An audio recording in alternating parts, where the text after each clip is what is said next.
Welcome to day 262 of our one-year Bible reading plan. Today we'll read Amos chapters 5 through 9. Before you begin, remember that it helps to establish a daily reading time. Begin with a short prayer, asking the Holy Spirit for wisdom and understanding. Always read for understanding and to hear from God, not just to finish today's reading.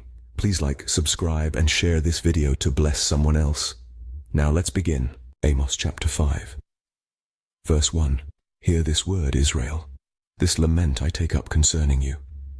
Fallen is virgin Israel, never to rise again, deserted in her own land, with no one to lift her up. This is what the sovereign Lord says to Israel. Your city that marches out 1,000 strong will have only 100 left. Your town that marches out 100 strong will have only 10 left. This is what the Lord says to Israel. Seek me and live. Do not seek Bethel. Do not go to Gilgal. Do not journey to Beersheba. For Gilgal will surely go into exile, and Bethel will be reduced to nothing. Seek the Lord and live, or he will sweep through the tribes of Joseph like a fire. It will devour them, and Bethel will have no one to quench it. There are those who turn justice into bitterness and cast righteousness to the ground. He who made the Pleiades and Orion, who turns midnight into dawn and darkens day into night, who calls for the waters of the sea and pours them out over the face of the land. The Lord is his name. With a blinding flash he destroys the stronghold and brings the fortified city to ruin. Verse 10. There are those who hate the one who upholds justice in court and detest the one who tells the truth. You levy a straw tax on the poor and impose a tax on their grain. Therefore, though you have built stone mansions, you will not live in them. Though you have planted lush vineyards, you will not drink their wine. For I know how many are your offenses and how great your sins. There are those who oppress the innocent and take bribes and deprive the poor of justice in the courts. Therefore the prudent keep quiet in such times, for the times are evil. Seek good, not evil, that you may live. Then the Lord God Almighty will be with you, just as you say he is. Hate evil, love good, maintain justice in the courts. Perhaps the Lord God Almighty will have mercy on the remnant of Joseph. Therefore this is what the Lord God Almighty says. There will be wailing in all the streets and cries of anguish in every public square. The farmers will be summoned to weep and the mourners to wail. There will be wailing in all the vineyards, for I will pass through your midst, says the Lord. Woe to you who long for the day of the Lord. Why do you long for the day of the Lord? That day will be darkness, not light. It will be as though a man fled from a lion only to meet a bear, as though he entered his house and rested his hand on the wall only to have a snake bite him. Verse 20. Will not the day of the Lord be darkness, not light, pitch dark, without a ray of brightness? I despise your religious festivals. Your assemblies are a stench to me. Even though you bring me burnt offerings and grain offerings, I will not accept them. Though you bring choice fellowship offerings, I will have no regard for them. Away with the noise of your songs.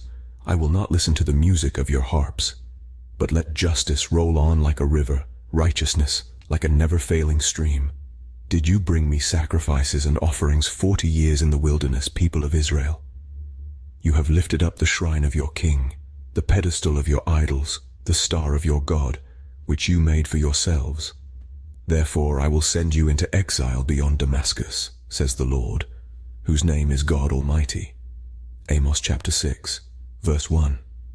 Woe to you who are complacent in Zion, and to you who feel secure on Mount Samaria, you notable men of the foremost nation, to whom the people of Israel come. Go to Calneh and look at it. Go from there to Great Hamath, and then go down to Gath in Philistia. Are they better off than your two kingdoms? Is their land larger than yours? You put off the day of disaster and bring near a reign of terror.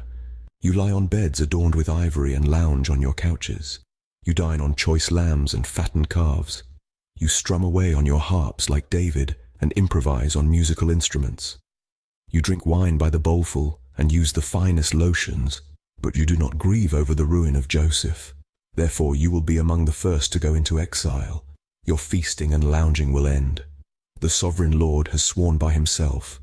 The Lord God Almighty declares, I abhor the pride of Jacob and detest his fortresses. I will deliver up the city and everything in it. If 10 people are left in one house, they too will die. Verse 10. And if the relative who comes to carry the bodies out of the house to burn them asks anyone who might be hiding there, "Is anyone else with you?" And he says, "No." Then he will go on to say, "Hush, we must not mention the name of the Lord. For the Lord has given the command, and he will smash the great house into pieces and the small house into bits. Do horses run on the rocky crags? Does one plow the sea with oxen? But you have turned justice into poison, and the fruit of righteousness into bitterness. You who rejoice in the conquest of Lodebaran say, Did we not take Carnaim by our own strength? For the Lord God Almighty declares, I will stir up a nation against you, Israel, that will oppress you all the way from Lebo Hamath to the valley of the Arabah." Amos chapter 7, verse 1. This is what the sovereign Lord showed me. He was preparing swarms of locusts after the king's share had been harvested, and just as the late crops were coming up. When they had stripped the land clean, I cried out, "Sovereign Lord, forgive. How can Jacob survive? He is so small." So the Lord relented. "This will not happen," the Lord said. This is what the sovereign Lord showed me. The sovereign Lord was calling for judgment by fire. It dried up the great deep and devoured the land. Then I cried out, "Sovereign Lord, I beg you, stop. How can Jacob survive? He is so small." So the Lord relented. "This will not happen either," the sovereign Lord said. This is what he showed me. The Lord was standing by a wall that had been built true to plumb, with a plumb line in his hand.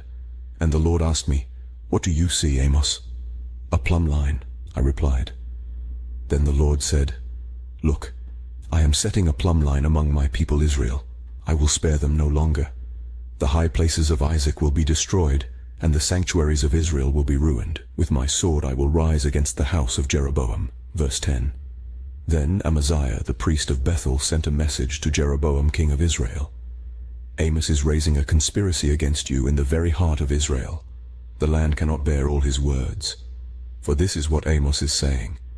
Jeroboam will die by the sword, and Israel will surely go into exile, away from their native land." Then Amaziah said to Amos, "Get out, you seer. Go back to the land of Judah. Earn your bread there and do your prophesying there. Don't prophesy any more at Bethel, because this is the king's sanctuary and the temple of the kingdom." Amos answered Amaziah, "I was neither a prophet nor the son of a prophet, but I was a shepherd, and I also took care of sycamore fig trees.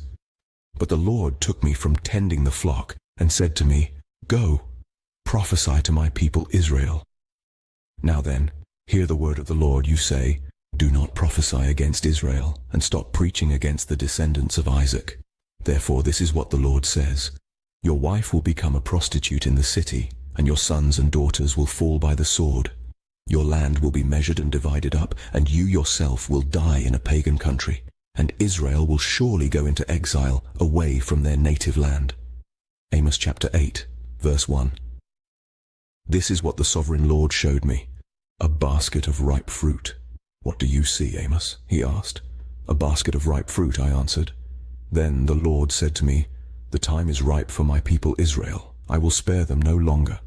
In that day, declares the sovereign Lord, the songs in the temple will turn to wailing. Many, many bodies, flung everywhere, silence. Hear this, you who trample the needy and do away with the poor of the land, saying, 'When will the new moon be over, that we may sell grain, and the Sabbath be ended, that we may market wheat?' Skimping on the measure, boosting the price and cheating with dishonest scales, buying the poor with silver and the needy for a pair of sandals, selling even the sweepings with the wheat.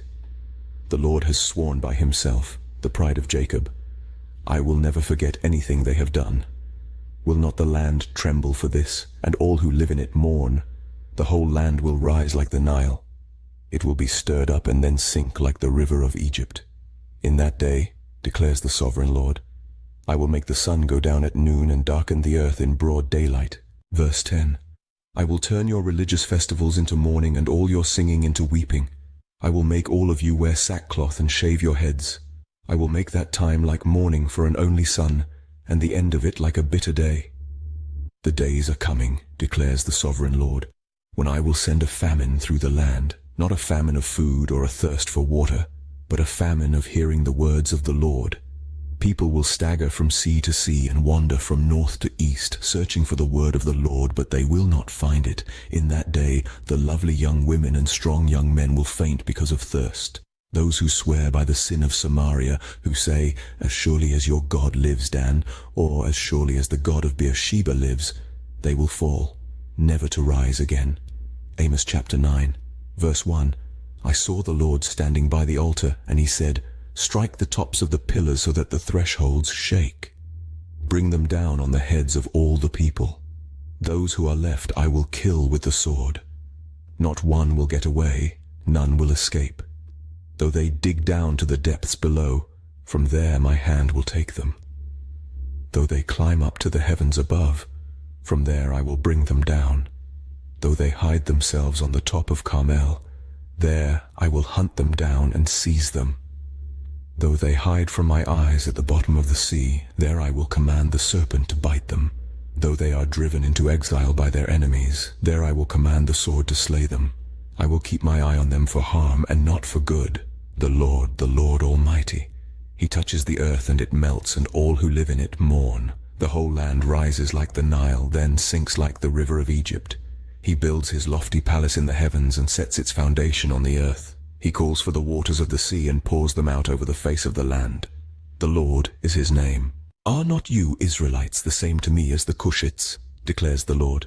Did I not bring Israel up from Egypt, the Philistines from Caphtor, and the Arameans from Kir? Surely the eyes of the sovereign Lord are on the sinful kingdom. I will destroy it from the face of the earth. Yet I will not totally destroy the descendants of Jacob, declares the Lord.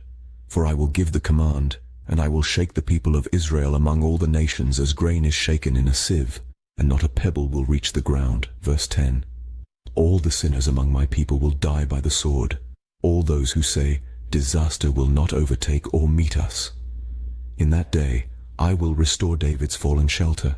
I will repair its broken walls and restore its ruins, and will rebuild it as it used to be, so that they may possess the remnant of Edom and all the nations that bear my name, declares the Lord, who will do these things.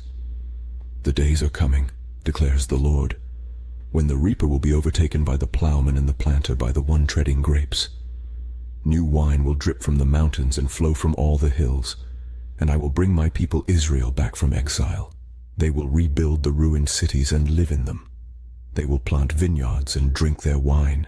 They will make gardens and eat their fruit. I will plant Israel in their own land, never again to be uprooted from the land I have given them, says the Lord your God. This concludes Amos chapters 5 through 9 for day 262.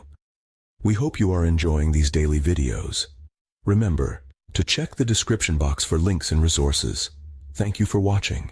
Please like, share, and subscribe. Your support helps spread God's word to reach more people on YouTube. We'll see you in the next video for our day 263 reading.